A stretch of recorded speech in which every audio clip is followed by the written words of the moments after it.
ఈ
రోజు మన గజ్వేలి పట్టణంలో ఉన్న పోషమ్మ తల్లి దేవాలయంలో కుల మతాల భేదాలు లేకుండా ప్రతి మహిళలు ఈ పోషమ్మ అమ్మవారిని పొలాల అమ్మ సందర్భంగా దర్శించుకొని మంగళారతులు ఇచ్చి కొబ్బరికాయలు కొట్టి కోరిన కోరికలు కొంగు నెరవేర్చే కొంగు బంగారం తల్లి పోషమ్మ తల్లి గ్రామం అంతా సుఖ సంతోషంతో ఉండాలి.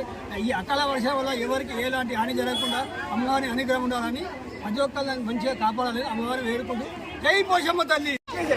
ఈరోజు పొలాల అమావాస్య సందర్భంగా వయస్సులందరూ కూడా పోచమ్మ దగ్గరికి వచ్చి పూజలు గావించి అమ్మవారి యొక్క ఆశీర్వాదాన్ని పొందారు. ఇది ఎన్నో రోజుల నుంచి వస్తుంది. పోచమ్మ తల్లి ఇల్లు ఒక మూల దేవత కాబట్టి అది అమ్మవారికి పూజించి అర్జించినట్టయితే మనకు ఆమె యొక్క ఆశీర్వాదాలు ఉంటాయి. కాబట్టి ఈ సందర్భంగా అందరికీ శుభాలు కలగాలని ఈ 2 రోజుల నుంచి తెలంగాణ వర్షాలు పడుతున్నాయి.